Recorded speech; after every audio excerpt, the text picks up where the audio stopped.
There have been moments in history when a single person, with a single decision, changed the course of time.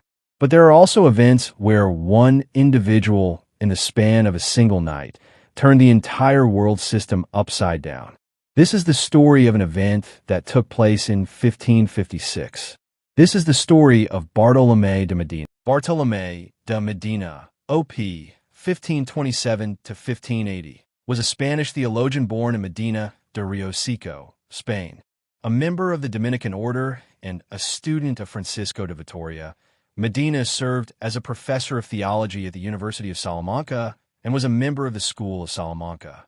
During his time in Europe, he learned the economics of litharge, lead oxide, smelting, and from a German man known only as Maestro Lorenzo or Leonard. He learned how to efficiently extract silver from or using mercury and a strong brine.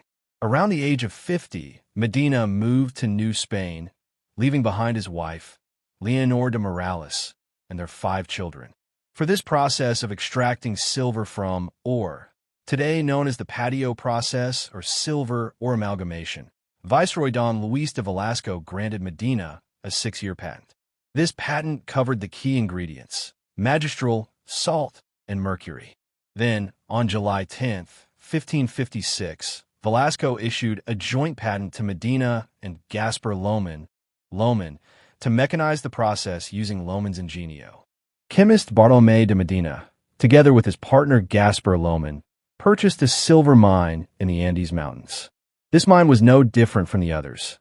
What made the difference was Medina's scientific knowledge. Medina developed the method of separating silver using mercury, the amalgamation method. This technique increased silver production to unprecedented levels almost overnight. The result was shocking. In a short period of time, the amount of silver entering circulation increased by nearly tenfold. For perhaps the first time in world trade history, this created an era of monetary abundance. Within 6 months, Spain became not just Europe's, but the world's financial center. Silver-laden ships crossing the Atlantic turned Madrid into the heart of global power and the Spanish king into the most powerful ruler on earth. Measured by today's values, this meant Spain gained approximately $1.2 quadrillion in wealth overnight. When the balance of money changes, the balance of power changes. This did not go unnoticed in England.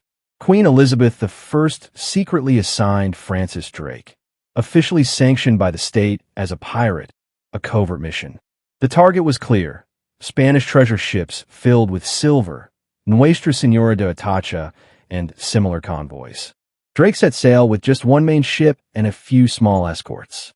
Opposing him was the most powerful navy of the era, the Spanish fleet, equivalent to today's U.S. Navy. But strategic advantage is born not from numbers, but from intelligence and courage.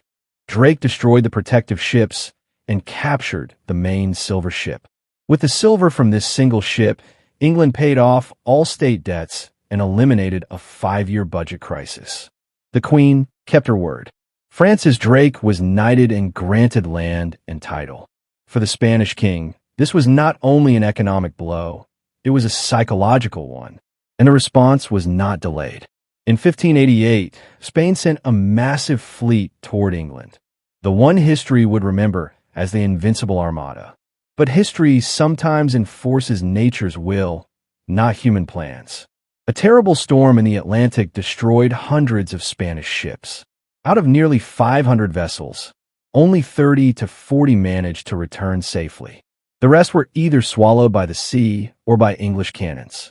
That night, Spain lost its position as world leader, and a new power stepped onto the stage: England.